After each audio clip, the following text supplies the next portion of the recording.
Hola a todos. En el anterior video nos habíamos quedado en el Machine Learning supervisado.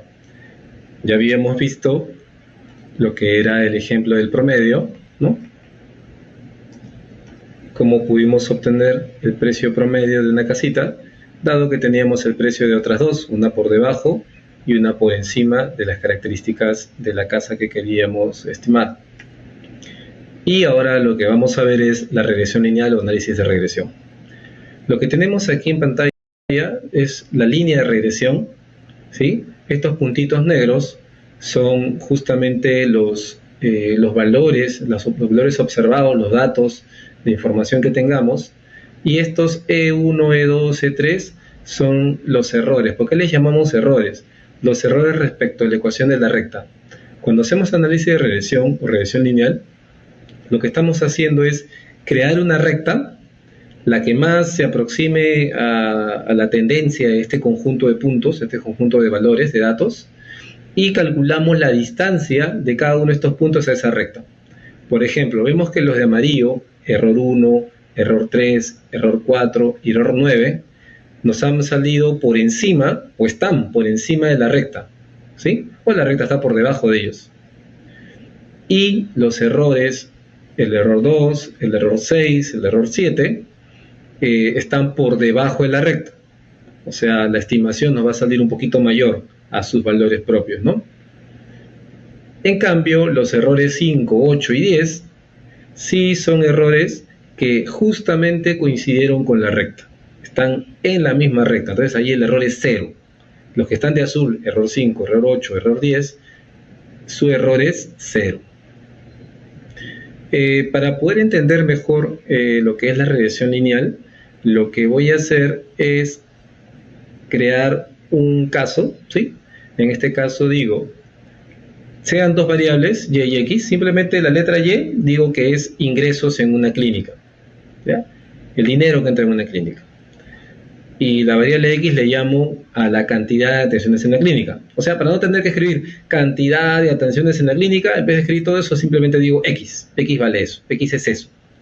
Para no tener que escribir ingresos en una clínica, le pongo y es eso, ¿sí? De esa forma es como llevamos de manera abstracta un estudio.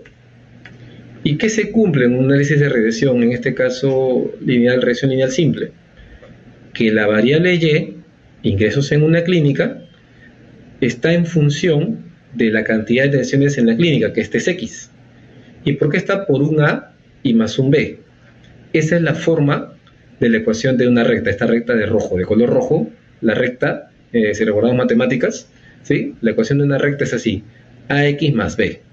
A es un valor numérico, un número que se va a multiplicar por x, y b es otro número que no está multiplicado por nada, y está solito, y se le suma a por x.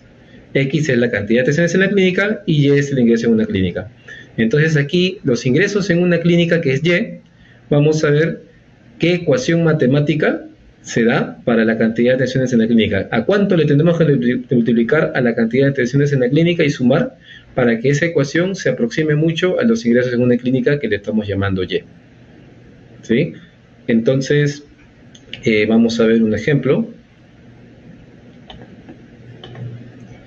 Acá tenemos los datos en un Excel y nos planteamos la pregunta: ¿los ingresos en soles están determinados por el número de atenciones? Entonces, en este ejemplo, para responder esa pregunta, vamos a ver información. Con datos nos manejamos siempre. Entonces, Y es ingresos en una clínica. En este caso le estoy poniendo miles de soles para no tener que hacer un número tan largo.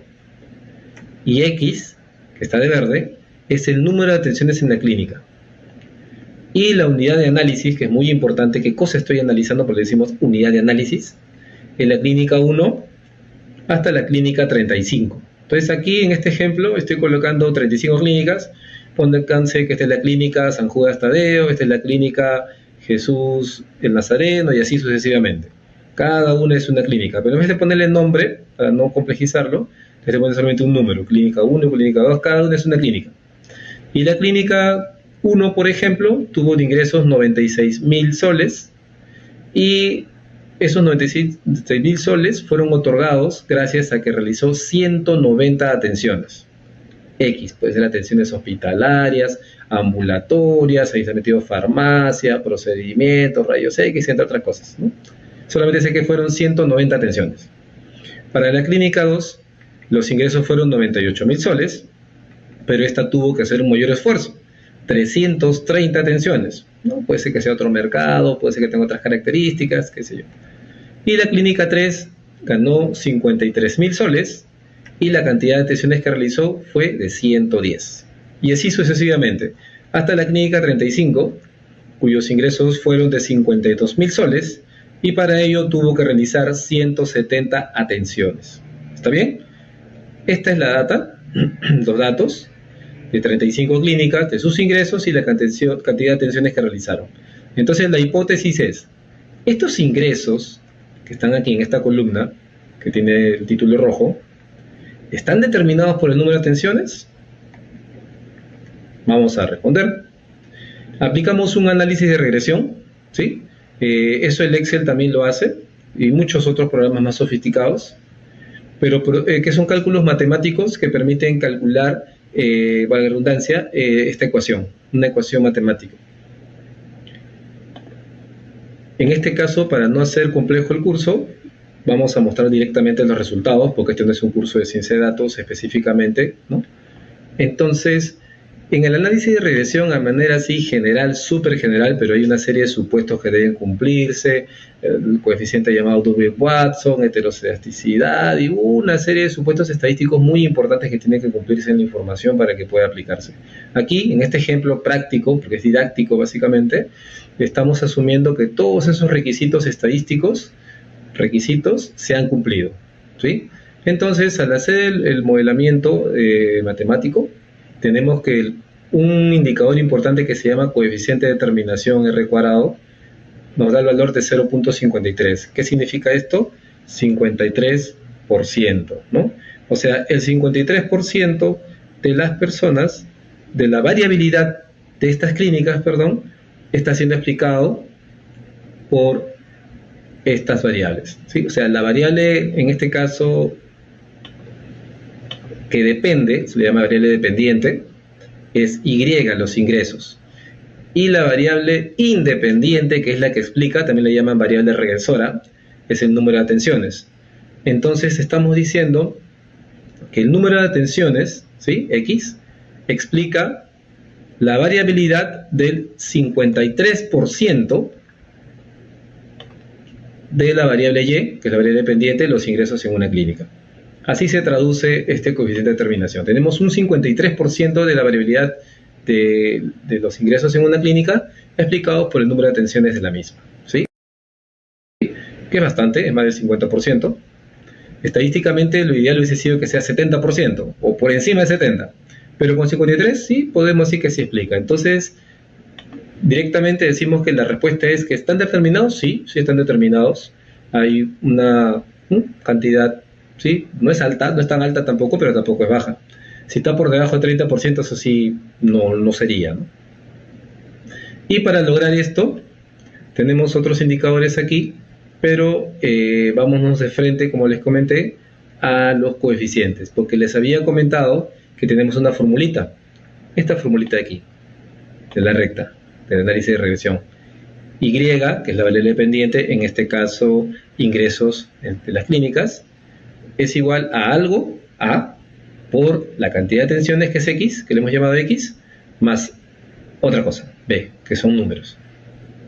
Aquí el tema está en cómo calcular A y B, porque X y Y ya los conocemos, obviamente.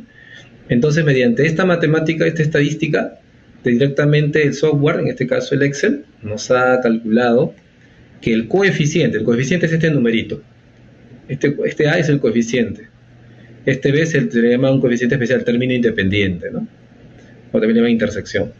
Entonces, el coeficiente de X, en este caso el Excel le pone X1, es 0.17. Entonces, ¿cuánto vale A? Porque es de la variable X1, que X1 es justamente el número de atenciones en la clínica, nosotros lo estamos llamando X, pero el software le pone X1, 0.17. Entonces, en vez de A voy a poner 0.17 por X, más B. ¿B quién es? El que dice aquí intercepción. que es 41.72. Entonces, en vez de colocar más B, le pongo más 41.72. Entonces, esta ecuación se transformó en esto. ¿Sí? Ahora que ya tenemos la ecuación, estamos diciendo que los ingresos en una clínica en miles de soles, la ecuación matemática es igual a 0.17 multiplicado por el número de atenciones en dicha clínica, y a eso le tengo que sumar 41.72. Con esta ecuación matemática, estadística, ya podemos estimar, y eso lo vamos a ver aquí. Es lo mismo que está aquí en datos, Y, X, ¿sí? 96, 190, 96, 190, 98, 330. 96, 190, 98, 330. Y acá están las 35 clínicas. ¿Y qué es lo que estoy haciendo? Como ven, he agregado una nueva columna que se llama Y estimado, o la estimación de los ingresos de una clínica. ¿Y qué cosa va a hacer? Como vimos, me traí la formulita de la otra hoja. Acá está la fórmula de manera abstracta y acá ya está calculada con sus coeficientes respectivos, 0.17 por X más 41.72. ¿Y cómo calculo ya estimado? Fácil. Pongo el 0.17 como ven aquí, que me dice aquí la fórmula, por X. ¿Y quién es X? El número de atenciones de la clínica, o sea, por 190. Más algo que siempre va a ser constante, 41.72. Y eso hago para todos. Aquí será 0.17 por 330 más 41.72. Y aquí será para la clínica 3, 0.17 por 110, porque la cantidad de atenciones de la clínica 3 es 110 más 41.72. Y así hasta la 35ª clínica, que aquí va a ser 0.17 por su cantidad de atenciones, que es 170 más 41.72. Y el resultado me da acá 71, cuando debió ser 52, acá 58, cuando debió ser acá me da 62, cuando debió ser 58, 4 por encima. Aquí me da 64, cuando debió ser 66, 2 por debajo, está bien cerquita. Acá me dio 79, cuando debió ser 86, está por debajo 7, y así sucesivamente. Mirar uno por uno es complejo a veces, entonces lo que hice fue graficarlo, ¿no? Como ven, la línea azul es la variable Y, por eso se ha pintado aquí de azul, y la línea roja, como ven, es la línea del Y estimado. Como dice aquí, la roja es Y estimado y la azul es Y, ¿sí? Entonces, aquí estamos viendo para las clínica 1, clínica 2 hasta la clínica 35, para las 35 clínicas, la comparación entre el Y real, que es el azul, el Y real, el Y observado, que como le llaman, es el azulito. Y miren mi estimación, que es el rojo. Se parece, ¿verdad? Se parece. Entonces la distancia entre este punto y este punto justamente nos da el error, el margen de error. Y acá prácticamente se parece en este punto, miren. Aquí también se parecen estos dos, están muy próximos. Aquí se alejan. El estimado es este que está por encima, 76, y el real o el observado es 59. Y justamente estas diferencias, que son los errores, es lo que hace que en el cálculo del software me salga 53%. Si estas dos curvas, su intersección fuese prácticamente una encima de otra idéntica, entonces el coeficiente de determinación me hubiese salido más alto, casi 1. Pero me sale 53 porque tan exactas o tan equiparables no lo son, ¿no? Pero igual me ayuda, igual me sirve para poder tener una noción y poder estimar, ¿no? Entonces, en una clínica 36X, si yo sé el número de atenciones, ya puedo saber cuántos ingresos voy a tener, ¿no? Para una clínica 36, si me dan que el número de atenciones es, por ejemplo, copio la fórmula, ¿sí? Y acá pongo que el número de atenciones va a ser 120.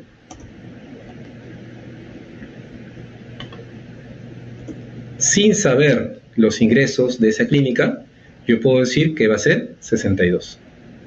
¿Sí? 120 va a ser 62.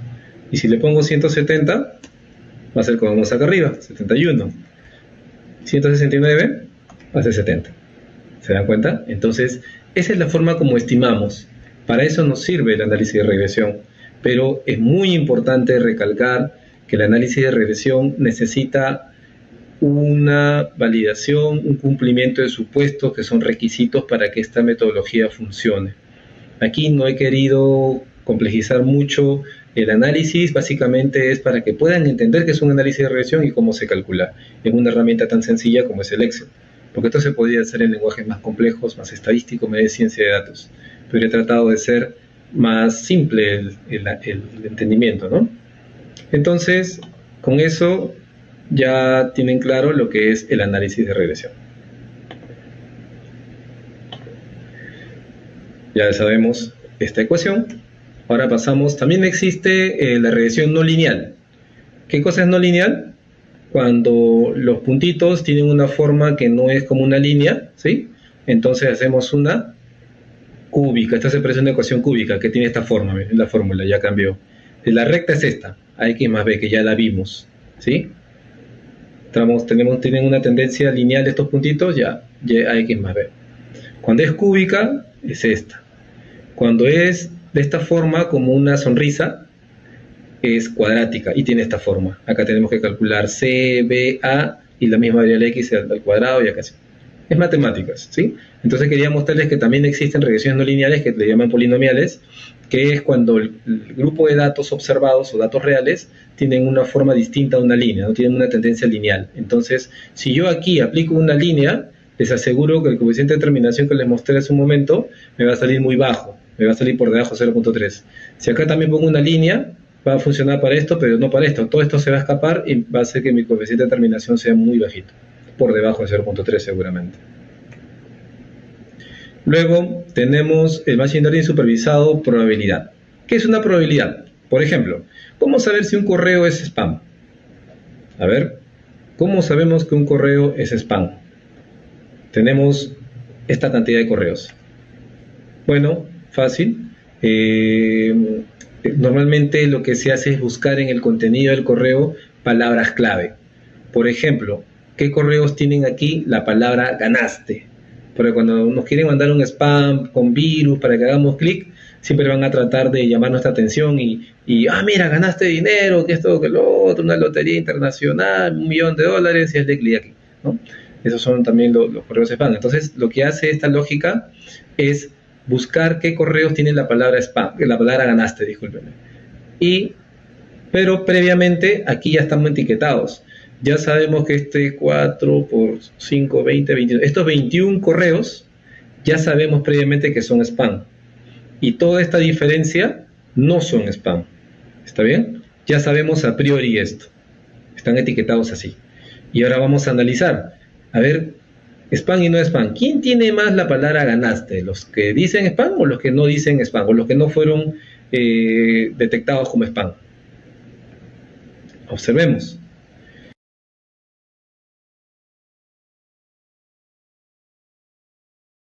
La palabra ganaste son estos rojitos. Miremos, de los 21 correos que ya sabemos que son spam, 4 por 4 dice 16 decían la palabra ganaste.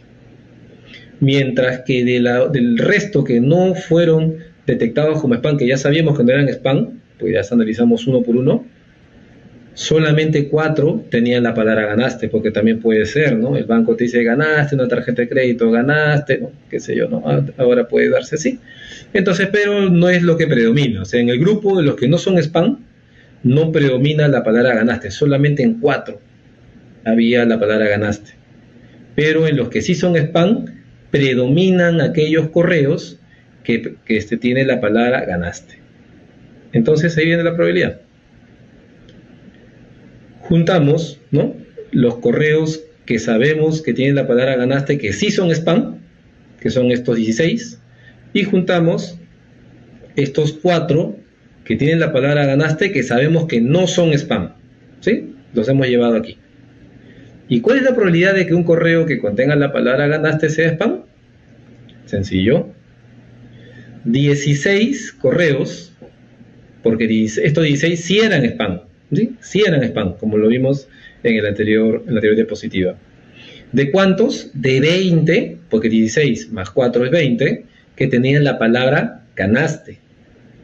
Entonces decimos que es 80%. 16 entre 20 es 0.8, 80%. O sea, todo, ¿qué podemos decir con esto? Que todos los correos que dicen ganaste, el 80% van a ser spam.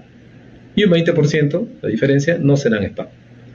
Entonces, de esa forma es como se calcula la probabilidad para un correo, y eso es lo que aplica a la estadística, porque probabilidad pertenece a estadística, en matemática específicamente estadística. Entonces, ya tenemos noción de cómo se calcula una probabilidad en estos correos de spam y no spam. Ahora vamos con Machine Learning supervisado, árbol de decisión. Por ejemplo, acá tenemos género masculino-femenino, las edades y el taller de verano que han llevado, ¿sí? Esta mujer de 19 años llevó fútbol, perdón, este varón masculino de 19 años llevó fútbol, esta mujer femenino, 9 años, llevó arte, esta niña, este niño de 12 años llevó arte, esta señorita de 21 años llevó danza y así, sucesivamente, hasta este último joven de 21 años que llevó fútbol. Dice, entre género y edad, que son las dos variables que tenemos aquí, una cualitativa y una cuantitativa. Cualitativa es cualidad, categoría, no es un número, ¿sí? Edad es cuantitativo, es un número normalmente. Entre género y edad, ¿qué variable es más decisiva para predecir el taller de verano?